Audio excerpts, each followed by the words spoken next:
The legacy. Before he became a world champion, before the Ballon d'Ors, before the records, before the debates that divided football fans for more than a decade, Lionel Messi was just a small boy from Rosario. A boy who loved the ball more than anything. A boy who was told his body might not grow like the others. A boy who crossed the ocean at 13 years old, not knowing that one day the world would cross oceans just to watch him play. For more than 20 years, Messi has carried football's heaviest questions. Can genius survive pressure? Can beauty win against power? Can a quiet man become the loudest story in the world?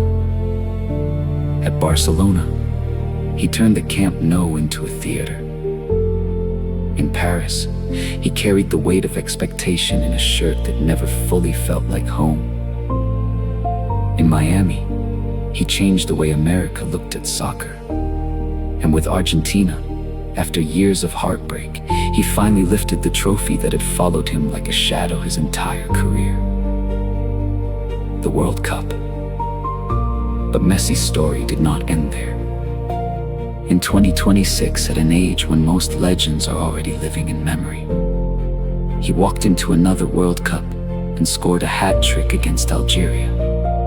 3 goals one night, another page of history. This is not just the story of a footballer. This is the story of a boy who was once considered too small for the game, then became bigger than the game itself. This is Lionel Messi, the boy who completed football. Rosario, Argentina. Lionel Andres Messi Cuccittini was born on June 24, 1987, in Rosario, Argentina. Rosario is not just a city. It is a place where football lives in the streets, in the neighborhoods, in the conversations, and in the dreams of children who play until the sun disappears. Messi was born into a humble family. His father, Jorge Messi, worked in a steel factory. His mother, Celia, worked in a workshop. The family was not rich, but football gave the young Lionel something that money could not buy. A dream. From the beginning, he was different. At 4 years old, he joined Grandoli, a small local club coached by his father. He was tiny. He was shy. He did not look like the strongest child on the pitch. But the moment the ball came to his feet, everything changed. He did not run like other children. He glided. He did not kick the ball away and chase it. He carried it with him. The ball stayed close, almost like it was tied to his left foot by an invisible string. Soon, Messi joined Newell's Old Boys, one of Rosario's biggest clubs. There, people started to notice that this small boy was not ordinary. He scored goals for fun. He dribbled past children much bigger than him. He played with a calmness that did not match his age. But then came the first real fight of his life. It was not against a defender. It was against his own body. Messi was diagnosed with a growth hormone deficiency. His body was not developing normally. He needed treatment, but the treatment was expensive. His family did everything they could, but the costs were heavy. In Argentina, clubs admired him. They saw the talent, they saw the magic, but admiration was not enough. Messi needed a club that could believe in him completely. Then Barcelona entered the story. At 13 years old, Messi traveled to Spain for a trial. Imagine that moment. A young boy leaving Argentina, leaving family, leaving friends, leaving everything he knew, and walking into one of the biggest football clubs in the world. Barcelona watched him play, and they saw it. They saw the future. The story has become part of football legend. Barcelona agreed to bring him into their academy and support his medical treatment. For Messi, it was not just a transfer, it was a sacrifice. He left home as a child, but he arrived in Spain carrying something powerful. A ball, a dream, and a left foot that would one day change football forever. From La Masia to immortality, Barcelona did not create Messi's genius, but Barcelona gave that genius a home.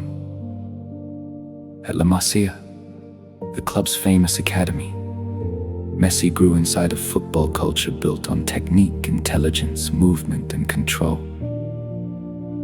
He was surrounded by players who understood the ball.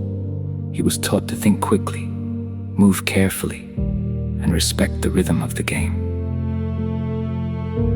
For some players, a system can limit them. For Messi, Barcelona's system unlocked him. On October 16, 2004, Messi made his official first-team debut for Barcelona at just 17 years old. At first, he was a promise, a young player with quick feet, fearless dribbling, and the kind of balance defenders hate. Then he became a problem. By the late 2000s, Messi was no longer just a talented winger. He was becoming one of the most dangerous footballers in the world. He started on the right, receiving the ball wide, facing defenders, and cutting inside onto his left foot. Everyone knew what he wanted to do. Everyone knew he wanted to move inside. Everyone knew the shot was coming. And still, they could not stop it. That was the first version of Messi. Fast, direct, explosive. A player who attacked defenders like every match was personal.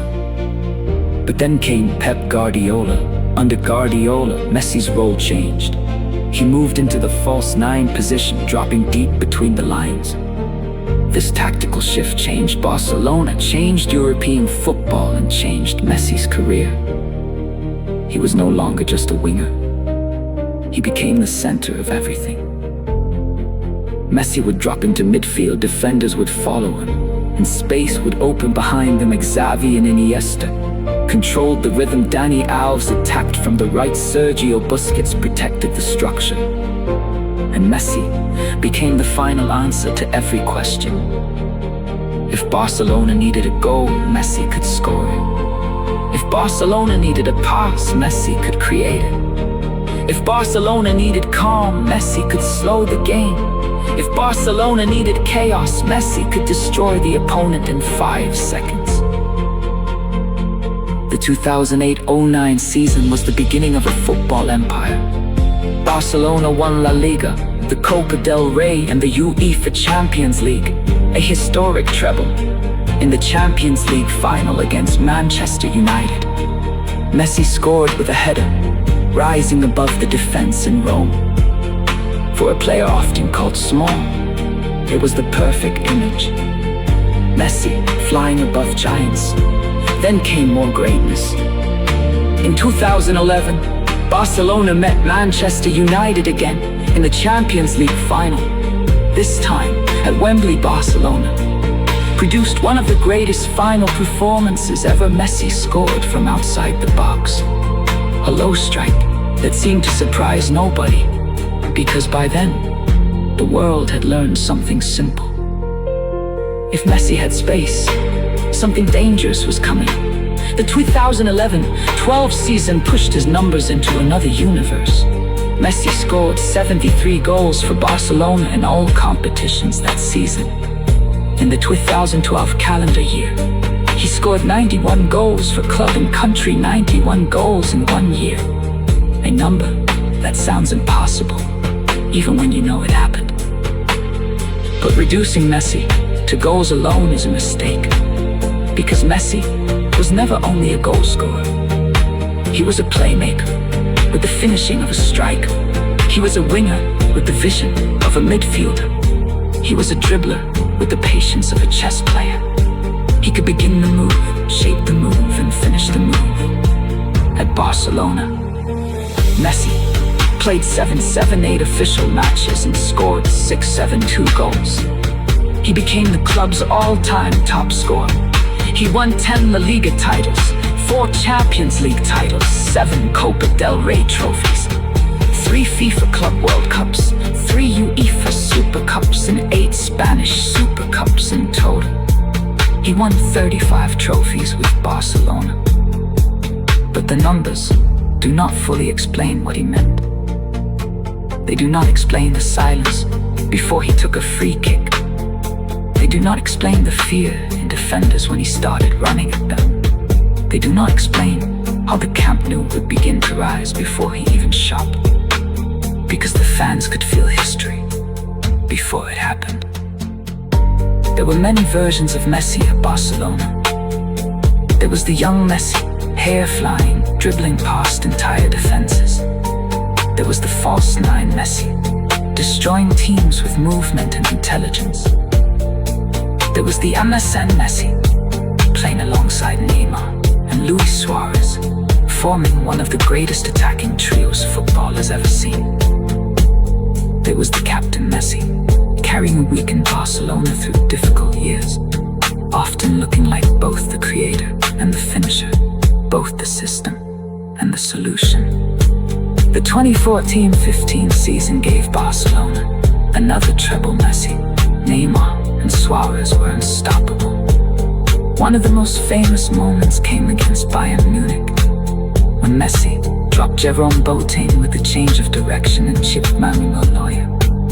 It was not just a goal, it was humiliation turned into art.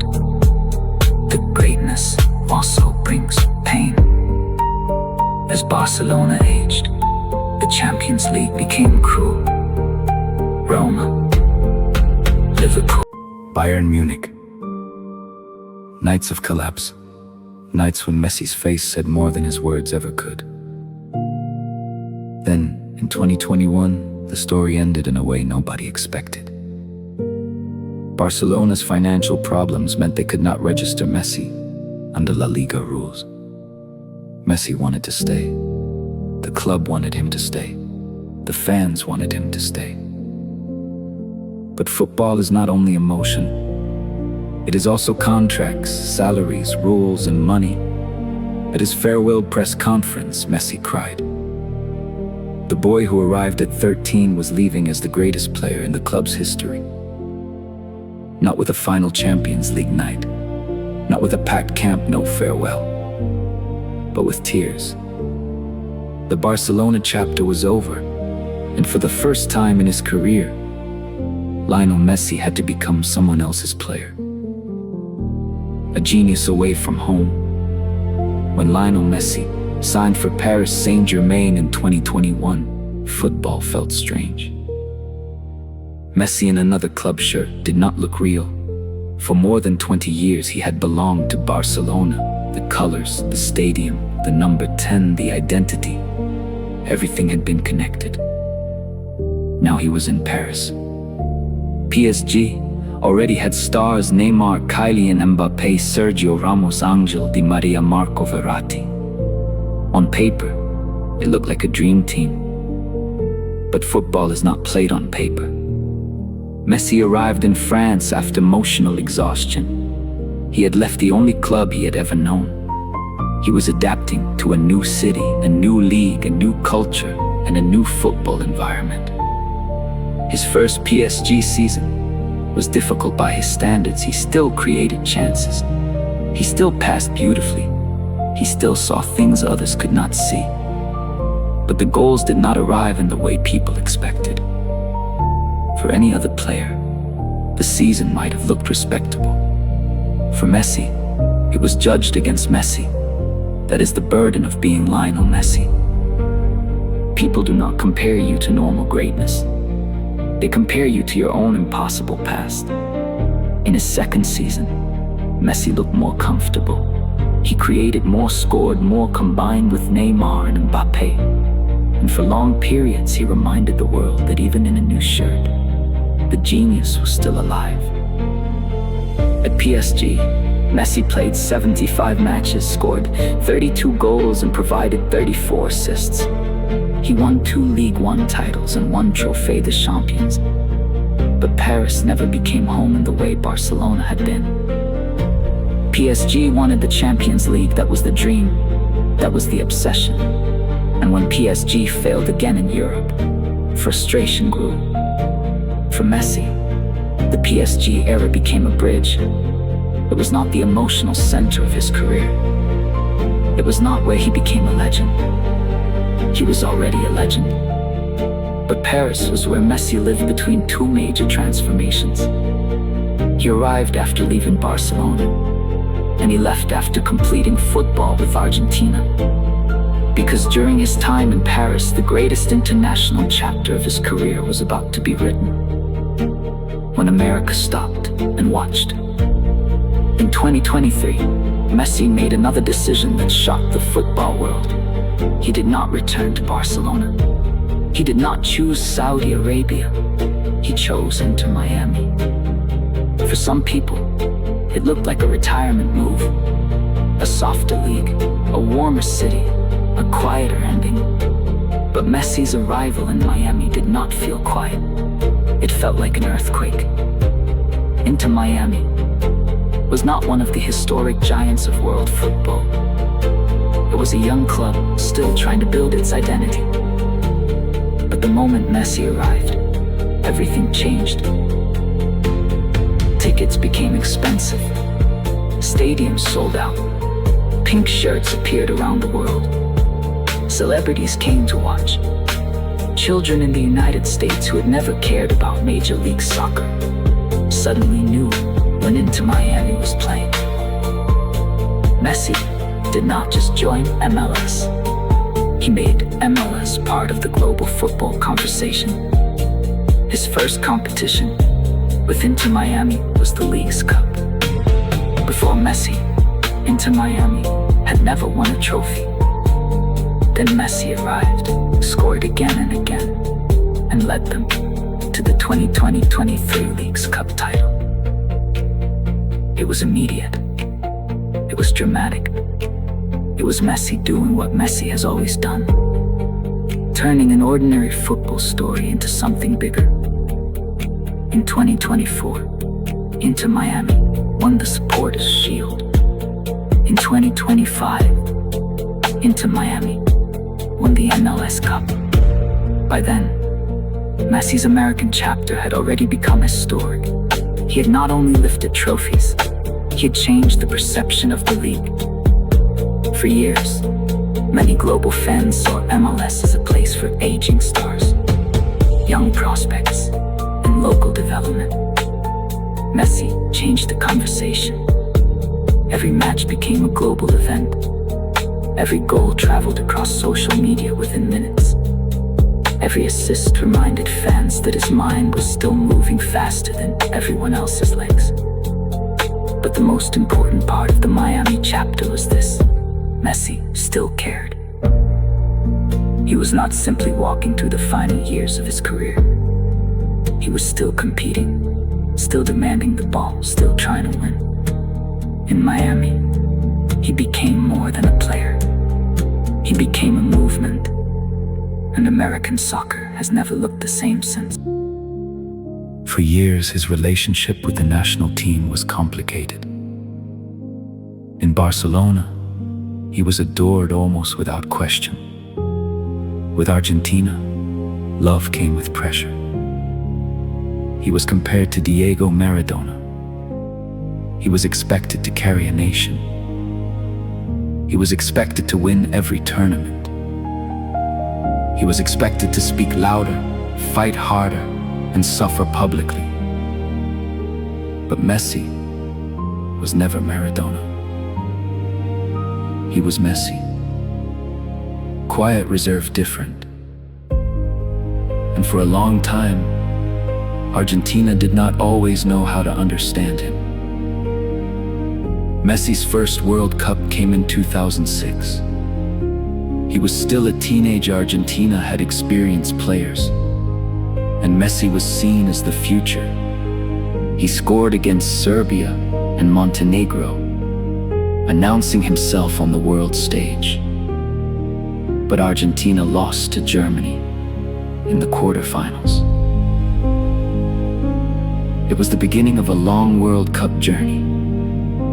In the 2007 Copa America, Messi reached his first major senior final with Argentina. But Brazil beat Argentina. The dream ended in pain. In the 2007 World Cup, Argentina were coached by Diego Maradona. Messi was central to the team. But he did not score in the tournament. Argentina reached the quarterfinals, then lost 4-0 to Germany. It was a brutal defeat. In the 2011 Copa America, Argentina hosted the tournament. The pressure was huge. Messi was expected to deliver at home, but Argentina were eliminated by Uruguay in the quarterfinals. The criticism grew. Then came the 2014 World Cup in Brazil. This tournament nearly gave Messi everything. He scored against Bosnia and Herzegovina. He scored a late winner against Iran.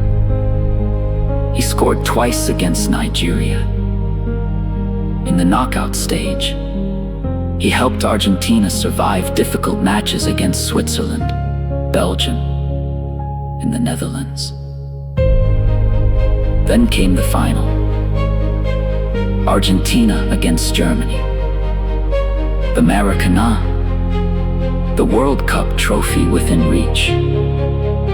For Messi, it was the moment every great player dreams of, but football can be cruel. Mario Götze scored in extra time. Germany won 1-0. After the final, Messi received the Golden Ball as the tournament's best player. But the image people remember is not the award. It is Messi walking near the World Cup trophy and not touching it. So close, so far. In the 2015 Copa America, Argentina reached another final, this time against Chile. The match went to penalties. Argentina lost again. In the 2016 Copa America Centenario, it happened again. Argentina reached the final. Chile again. Penalties again. Messi missed his penalty. Argentina lost. After the match, Messi announced his retirement from international football. He looked broken. The pressure, the criticism, the repeated heartbreak, all of it had become too much. For Argentina, it felt like losing more than a player. It felt like losing hope. But the country begged him to return.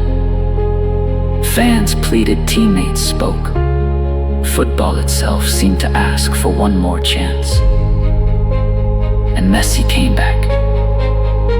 The 2018 World Cup in Russia was painful. Argentina struggled from the beginning. A draw with Iceland, a heavy defeat to Croatia, a dramatic win over Nigeria kept them alive. But France eliminated Argentina in the round of 16. Messi looked tired. Argentina looked lost. But the story was not over. In the 2019 Copa America, Argentina finished third. It was not the trophy, but it was the beginning of something new.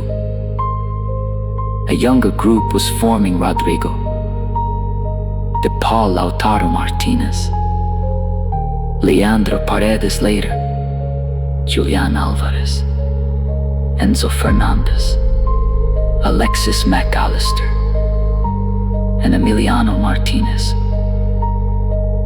Slowly, Argentina stopped being a team that simply waited for Messi to save them. They became a team that fought for Messi. Then came the 2021 Copa America. Argentina reached the final against Brazil at the Maracanã. The same stadium where Messi had lost the 2014 World Cup final. The image that football had waited for finally arrived. Lionel Messi, smiling, holding the trophy that had haunted his career for so long. In 2024, Argentina won the Copa America again. Now Messi was no longer chasing Argentina's love. He had become the symbol of Argentina's golden generation. The boy once questioned, for not being Argentine enough had given Argentina everything. The numbers behind the myth. There's a problem with Lionel Messi's career. The numbers are so big that they almost stop feeling real. At club level, his story is historic. With Barcelona, he won 35 trophies, 10 La Liga titles, 4 Champions League titles, 7 Copa del Rey titles, 3 Club World Cups, 3 UEFA Super Cups, 8 Spanish Super Cups. He scored 672 official goals in 778 appearances, becoming Barcelona's all-time leading scorer. With Paris Saint-Germain, he won 2 Ligue 1 titles and 1 Trophée des Champions. His time in Paris was short, but still productive. 75 appearances, 32 goals, and 34 assists. With Inter Miami, he won the 2023 Leagues Cup, the 2024 Supporters' Shield, and the 2025 MLS Cup, helping turn the club into one of the most watched teams in world football.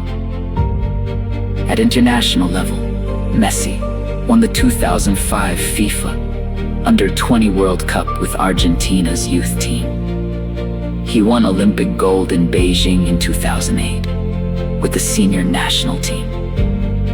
He won the 2021 Copa America, the 2022 Finalissima, the 2022 FIFA World Cup, and the 2024 Copa America. Individually, Messi became the record winner of the Ballon d'Or with 8 awards: 2009, 2010, 2011, 2012, 2015, 2019, 2021, and 2023. He also won multiple European Golden Shoes, FIFA Individual Awards, World Cup Golden Ball Awards, League Top Scorer Awards, and Player of the Tournament honors. But the records alone do not define him, because Messi's greatness is not only in how many goals he scored, it is in how he scored them. It is not only in how many assists he gave, it is in how many impossible passes he saw before anyone else. It is not only in how many trophies he lifted, it is in how many times he made football feel like art. He's the player who scored 91 goals in a calendar year. The player who scored more goals for a single club than anyone in modern football history. The player who became Barcelona's greatest ever, Argentina's greatest ever, and for many, football's greatest ever. 6 tournaments, 1 destiny. Messi's World Cup journey is not one story. It is 6 stories connected by pressure, pain, patience, and finally glory. In 2006, he was the teenager, the future, the boy who scored and gave Argentina a glimpse of what was coming. In 2010, he was the chosen one under Maradona, but the tournament ended in a heavy defeat to Germany, and no goals for Messi. In 2014, he became the leader. He dragged Argentina through difficult matches and reached the final. But Germany broke the dream in extra time. In 2018, Argentina looked unstable. Messi still produced moments, but France ended the journey early. In 2022, everything changed. Qatar was Messi's tournament of redemption. He entered it with the Copa America already won. But the World Cup was different. The World Cup was the final mountain. When Argentina lost to Saudi Arabia, many people thought the dream was collapsing. But Messi did not disappear. He took control. The goal against Mexico calmed the nation. The performance against Australia pushed Argentina forward. The assist against the Netherlands reminded everyone of his vision. The destruction of Croatia showed his experience and genius. And the final against France gave football one of its greatest nights. Messi scored in normal time. He scored in extra time. He scored in the penalty shootout. Argentina won. And after years of being told that he needed the World Cup to complete his legacy, Messi finally lifted it. But the most beautiful part was not just the trophy. It was the peace on his face. For the first time, Messi looked free. The debate did not fully end, because football fans never stopped debating. But something changed forever. The missing piece was no longer missing. The hat trick against Algeria. By the time the 2026 World Cup arrived, Messi was already immortal. He did not need another World Cup to prove greatness. He did not need another record to become legendary. He had already completed football. But legends are dangerous, because even when you think the story is finished, they can still write one more chapter. Argentina opened their 2020-26 World Cup campaign against Algeria, Kansas City.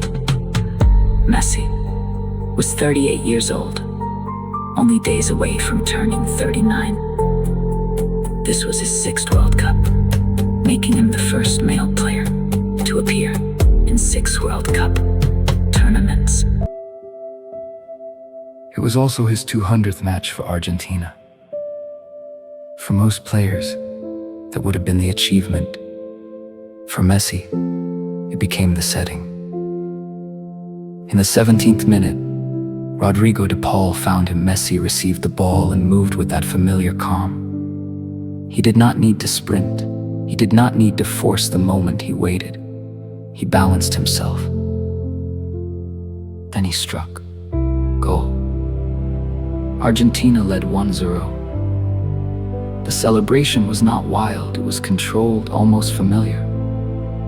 As if Messi had scored that goal in another life, in another shirt, in another decade. But he was not finished. In the 60th minute, Argentina attacked again. Alexis Mac Allister's shot was not handled cleanly by the goalkeeper. Messi reacted first. That has always been part of his genius, not only beauty, but awareness. Not only magic, but timing. Second goal. Argentina 2-0. Then came the 76th minute. Nico Gonzalez created the chance. Messi found the space. One more touch, one more finish, one more moment that made the stadium feel like history was happening in real time. Hat trick. Argentina 3-0. Messi had scored all 3 goals. His first World Cup hat trick. The oldest hat trick scorer in World Cup history. 16 World Cup goals. Level with Miroslav Klose's all-time men's World Cup scoring record. Exactly 20 years after his first World Cup goal, Lionel Messi was still scoring on the biggest stage in football. Think about that. 20 years. From a teenage boy in 2006 to a world champion in 2022, to a record-chasing legend in 2026. The Algeria match was not just a strong performance. It was a reminder. A reminder that Messi's greatness was never built only on speed. Speed fades, power fades, but intelligence, timing, technique, and calm do not disappear in the same way. At 38, Messi was not the same player who destroyed defenders in 2009. He was not the same false nine who changed football under Guardiola. He was not even the same Argentina captain who lifted the World Cup in Qatar. This was the final version of Messi. Slower, yes. Older, yes. But still capable of bending a match around his left foot. And for Argentina, it meant something bigger. They were not just defending champions. They were still led by the man who had carried them through pain, through criticism, through heartbreak, and into history. In 2026, Messi was not just playing his last chapters. He was still adding lines that nobody expected. The boy who became forever. So what is Lionel Messi's legacy? Is it the goals? More than 900 career goals. Is it the assists? More than 400 career assists. Is it the trophies? Club titles, Champions Leagues, Copa Americas, a World Cup, Ballon d'Ors, records that may stand for generations. Or is it something deeper? Maybe Messi's legacy is the feeling when he receives the ball and everyone holds their breath. The feeling when defenders step back because they know one wrong movement is enough. The feeling when a pass appears from nowhere and suddenly the whole pitch makes sense. The feeling when millions of people around the world watch a small man from Rosario and remember why they fell in love with football. Messi's story was never only about talent. It was about survival. He survived doubts about his body. He survived leaving home as a child. He survived pressure at Barcelona. He survived criticism from Argentina. He survived final defeats. He survived the pain of being close but not close enough. And then, when the world wondered if his time had passed, he completed the story. He won Copa America. He won the World Cup. He moved to Miami and changed American soccer. Then he returned to the World Cup in 2026 and scored a hat-trick, as if football itself wanted one more reminder of who he was. Lionel Messi did not just become one of the greatest footballers of all time. He became one of the greatest stories football has ever told. A boy too small for the game became bigger than the game. A quiet child from Rosario became the loudest name in stadiums across the world. And long after the final whistle, long after the last match, long after the last trophy, people will still remember the way he moved, the way he passed, the way he scored, and the way he made football feel simple when it was impossible. This is Lionel Messi, the boy who completed football. And if this story reminded you why football is more than just a game, subscribe now, because the next football legend story is already waiting to be told.